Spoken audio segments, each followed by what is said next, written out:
kegiatan pembinaan siswa Katolik tingkat dasar kelompok 2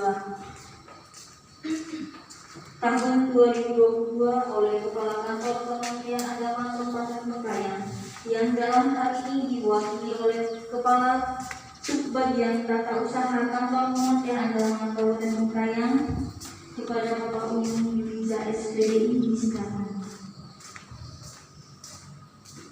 Assalamualaikum warahmatullahi wabarakatuh. Selamat pagi, salam damai sejahtera untuk kita semua. Hadir kata Nino, Baculaga, Saruga, Basekan, Jumatan. Yang kami hormati Bapak Pastor Lewis Andri sekaligus narasumber pada kegiatan ini beserta tim. Yang kami hormati Bapak Kepala Seksi Pendidik dan Kepala Seksi Bimbingan Masyarakat Katolik Bapak Sukandar, yang pada kesempatan ini yang punya gawai, yang punya hajat pembinaan siswa Katolik tingkat dasar. Yang kami hormati Bapak Kasih Dimas Buddha, Bapak Wirono yang pada kesempatan ini hadir di tengah-tengah kita. Terus Bapak Ibu guru pendamping serta adik-adik peserta, mungkin saya panggil anak-anak saja ya, jangan adik-adik ya. Anak-anak yang hari ini menjadi peserta kegiatan dari Bimas Katolik ini. Bagaimana kabarnya anak-anak semua, sehat? Sehat. Bahagia nggak hari ini? Yo, kalau lemah jawabnya. Bahagia nggak? Sebelumnya kami menyampaikan permohonan maaf Bapak Kepala Kantor Kementerian Agama Kabupaten Bengkayang yang pada kesempatan ini sedang membuka acara kegiatan Ibu-Ibu Dharma Wanita Persatuan. Kegiatan ini adalah kegiatan nasional yang merupakan kerjasama antara Kementerian Kesehatan dengan Kementerian Agama, yaitu pemeriksaan kesehatan. Nah, makanya beliau pada kesempatan hari ini juga tidak bisa hadir di tengah-tengah kita.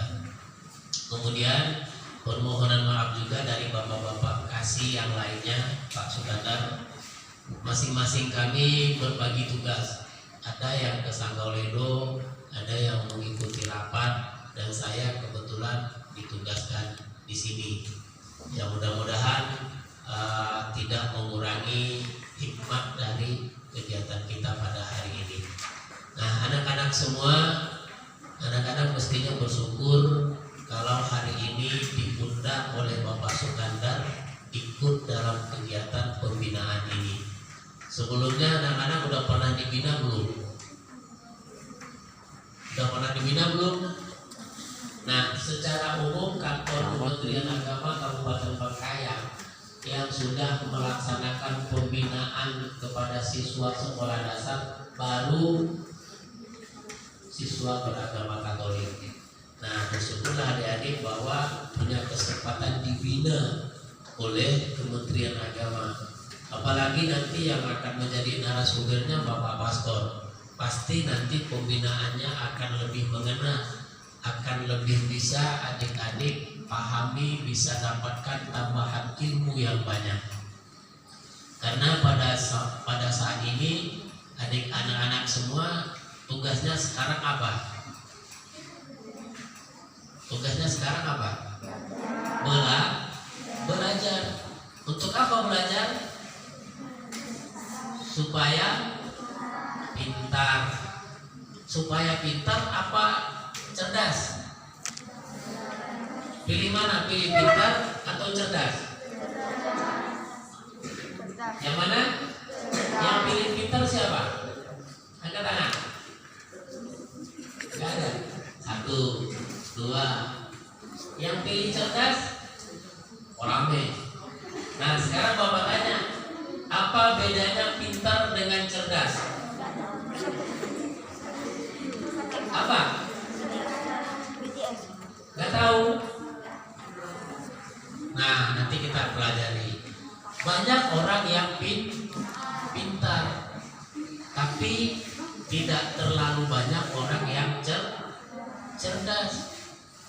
Pintar itu banyak. Orang yang setiap hari, setiap menerima rapor selalu ranking 1. Pintar kan dia? Secara akademik dia pintar. Tetapi kadang-kadang orang yang pintar tersebut tidak kenal dengan orang lain. Sifatnya pendiam, bergaul enggak, kerjaannya belajar terus. Itu nanti jadi orang pintar, tapi tidak cerdas. Karena kalau kita pintar untuk diri sendiri, itu artinya tidak cerdas. Nah, kemudian kalau kita cerdas, kita bisa mengambil sikap yang lebih baik ketimbang orang pintar. Orang yang cerdas itu cerdas dalam belajar, cerdas dalam beragama, cerdas dalam bergaul. Nah, itu orang yang cerdas. Nah, pada dasarnya kita ini dibekali oleh Tuhan Yang Maha Esa kemampuan yang sama. Jadi kalau kita bilang ada anak yang pintar, ada anak yang bodoh, itu kalau menurut Bapak salah. Kenapa salah? Karena pada dasarnya kita ini diciptakan sama. Kenapa ada yang pintar? Kenapa? Karena dia rajin belajar. Kenapa ada yang tidak pintar? Karena dia tidak rajin belajar. Nah, tadi adik-adik yang ingin pintar, rajin gak belajarnya? Rajin. Yang tadi yang pengen cerdas, rajin gak belajarnya? Betul? Nah, tadi ada anak-anak bilang bahwa tugasnya sekarang ini adalah belajar. Jadi kalau kita tugasnya belajar, belajarlah dengan sungguh-sungguh. Tadi Bapak tanya, Pak adik-adik bahagia gak? Kenapa adik-adik anak-anak bahagia? Karena kita punya nikmat yang lengkap. Masih punya orang tua yang membahagiakan kita. Betul? Kita masih diberi kesehatan sehingga kita bisa hadir di sini. Betul? Betul. Nah, dengan belajarnya adik-adik anak-anak hari ini, nah mudah-mudahan nanti suatu saat hari ini kita dibahagiakan oleh orang tua, suatu saat kita bisa membahagiakan orang tua. Sekarang bisa tak anak-anak membahagiakan bapak ibunya? Bisa. Caranya dengan caranya bagaimana? Nah, mungkin di antara anak-anak ini ada yang rajin menonton TV. Pernah nggak melihat orang tua menangis ketika melihat anaknya berprestasi? Nggak pernah? Nggak pernah? Pernah kan? Kenapa orang tua menangis? Saking bahagianya melihat anaknya berprestasi. Nah, anak-anak kalau ingin membahagiakan orang tua, jadilah anak yang berprestasi. Nah, orang tua yang sudah capek-capek kerja pagi-pagi, pulang sore, melihat anaknya jadi anak pintar, anak cerdas, anak berprestasi, itu hilang capeknya. Lain kalau orang tua pulang kerja melihat anaknya tidak keluar dari kamar. Ada yang kayak gitu. Pulang sekolah, ambil HP, masuk kamar.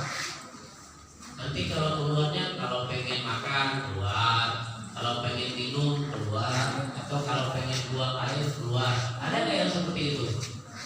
Ada. Ada untungnya nggak? Ada. Apa untungnya? Disinilah adik-adik bedanya orang pintar dengan orang cerdas. HP ini bisa membuat orang pintar, bisa membuat orang bodoh, bisa membuat orang jahat, bisa membuat orang menjadi baik. Betul dah? Nah, saya pernah ngomong sama anak-anak yang lain. sehari menghabiskan kuota berapa? Nah, berapa giga? Berapa ribu? Nah, kita pikirkan lagi, sehari HP itu memberi kita duit berapa? Atau apa yang diberikan HP kepada kita? Nah, kan begitu. Dulu Bapak juga seorang guru, ya. Ini ada pengalaman sedikit. Ketika itu ada siswanya yang bermalas-malasan lah sekolah, datang selalu terlambat, belajarnya nggak serius, pulangnya juga kadang-kadang cepat. Nah, waktu itu kami kumpul di kelas, masing-masing berdiskusi. Bapak tanya sama dia, kamu kerjaannya di rumah apa? Ini anak-anak siswanya siswa SMP dan SMA yang bukan anak SD dulu. Bapak tanya, kamu kerjaannya di rumah ngapa? Saya kalau pagi dore, Pak. Tahu dore kan? Oke. Dore kamu kalau sehari dapat berapa kilo? 10 kilo. Kalau dikalikan dapat duitnya berapa? Taruhlah mungkin 200.000 sehari. Nah, sebulan berapa? 200.000 kali 30 berapa? 6. 2 kali 3 berapa? 20. 200.000 kali 30 berapa? Nah, 6 juta, banyak itu duit 6 juta. Kalah gaji Pak Sukandar. Betul enggak Pak Sukandar? Kalah.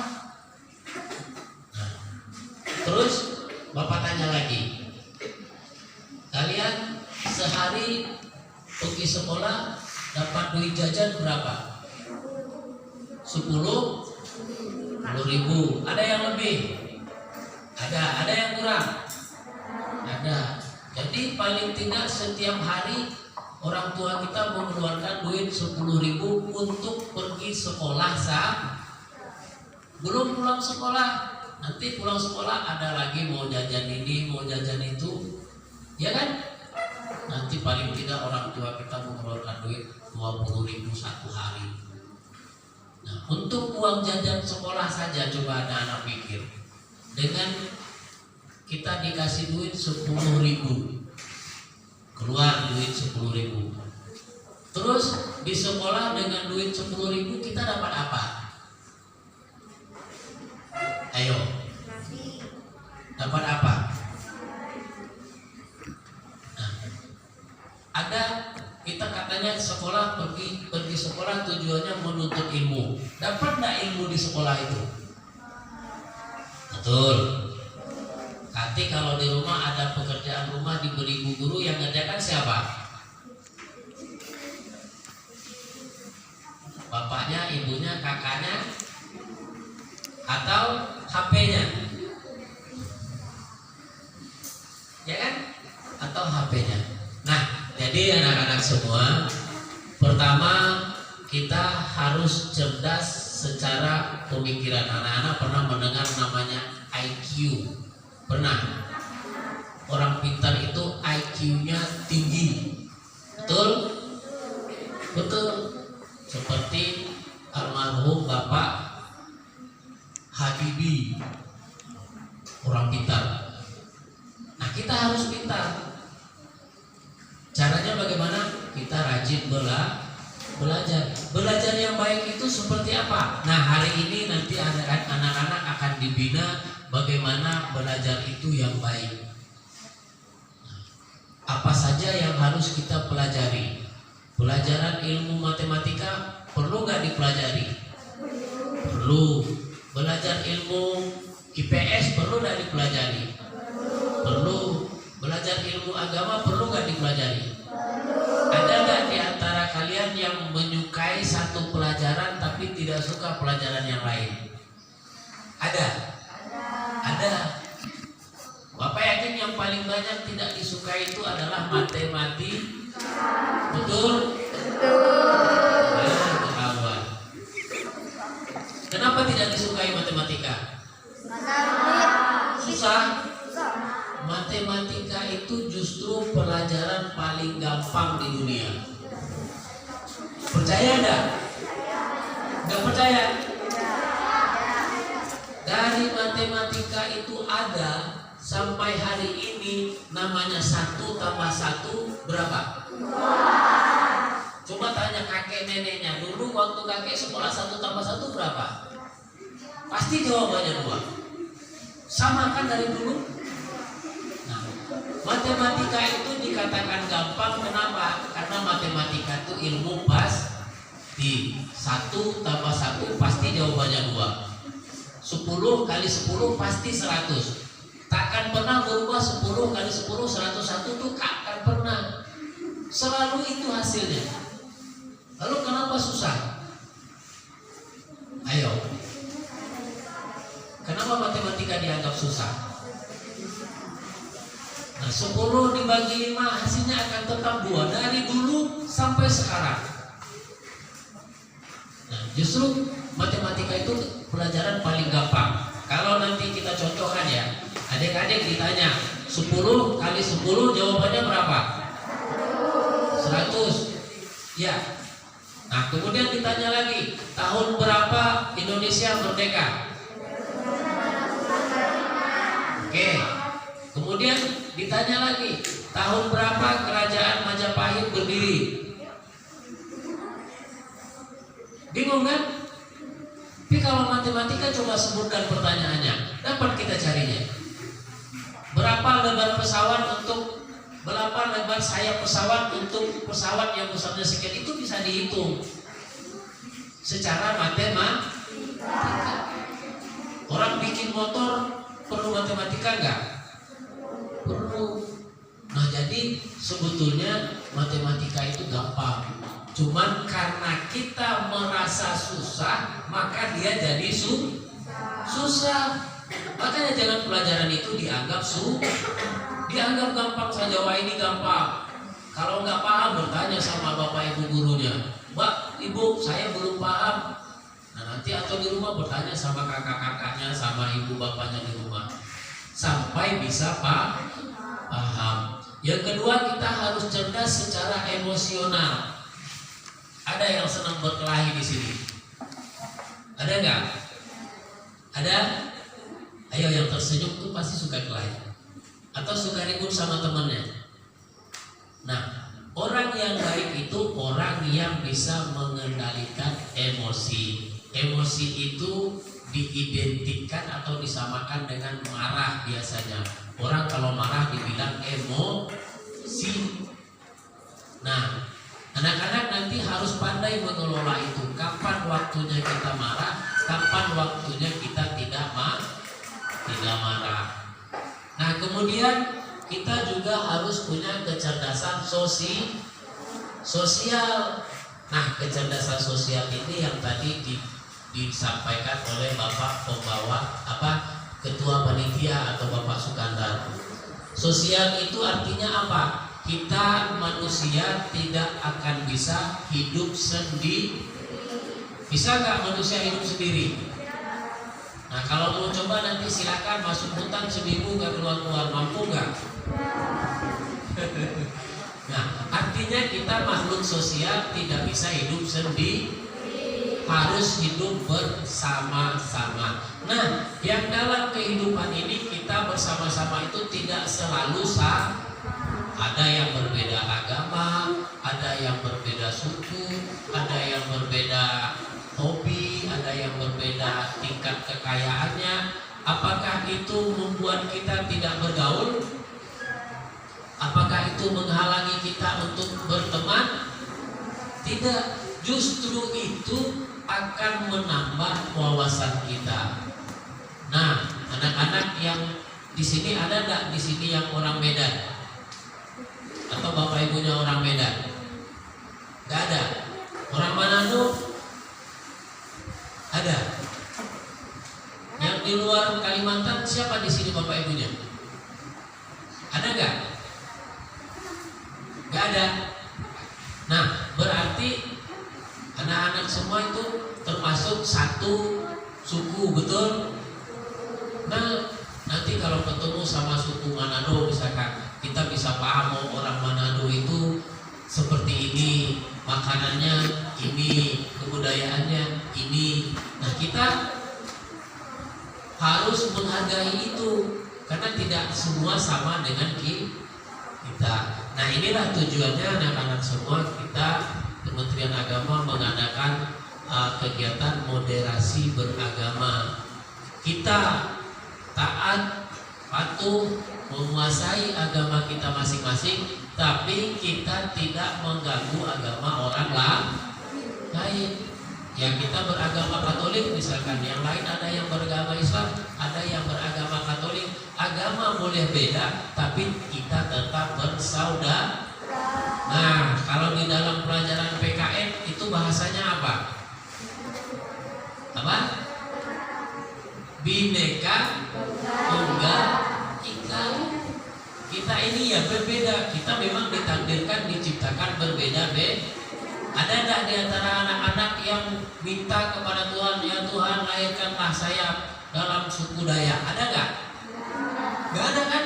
Ya Tuhan lahirkanlah saya dalam suku Jawa? Enggak ada kan? Enggak ada. Itu takdir kita, sudah dilahirkan. Ternyata kita lahir bapak ibunya orang Dayak, berarti suku kita Dayak. Bapak ibunya orang Jawa, berarti dia Jawa. Kita tidak minta. Nah, justru itu maka kita harus saling menghormati, saling menghargai. Nah, jadi anak-anak semua, sekali lagi nanti ikutilah kegiatan ini dengan sebaik-baiknya, ikuti pelajaran yang disampaikan oleh narasumber dengan sebaik-baiknya, dan pahami dengan sebaik-baiknya.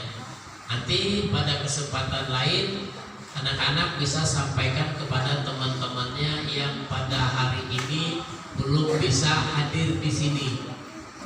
Ya, belum bisa. Nah, kemarin waktu kami pembinaan di Jovan, begini kata Bapak narasumber, begini kata Bapak pastor. Nah, jangan begini, jangan begitu, nanti disampaikan kepada teman-teman. Jadilah contoh, jadilah pelopor di kalangan teman-temannya sendiri. Nah, kalau dari kecil saja sudah bisa jadi guru, sudah bisa mengajari teman-temannya, besarnya nanti pasti jadi gurunya lebih pintar. Baik, mungkin itu yang kami bisa sampaikan pada kesempatan ini. Sekali lagi, semoga kegiatan ini nanti bisa memberi wawasan lebih kepada anak-anak semua, memberi pemahaman lebih kepada anak-anak semua, memberi masukan-masukan baru yang sebelum ini mungkin belum tahu. Mudah-mudahan pada hari ini banyak pengetahuan baru yang dapat adik-adik tangkap, anak-anak tangkap dari apa yang disampaikan oleh Bapak narasumber. Dengan memohon rahmat kepada Tuhan Yang Maha Esa, kegiatan pembinaan siswa Katolik tingkat dasar yang dilaksanakan oleh Seksi Bimbingan Masyarakat Katolik Kantor Kementerian Agama Kabupaten Bengkayang pada hari Rabu tanggal 10 Agustus tahun 2022 dengan tema Yesus Engkaulah Hidup, dan subtema dengan pembinaan siswa agama Katolik kita tingkatkan kualitas belajar dan moderasi umat beragama di sekolah. Dengan ini kegiatan ini secara resmi saya nyatakan dibuka.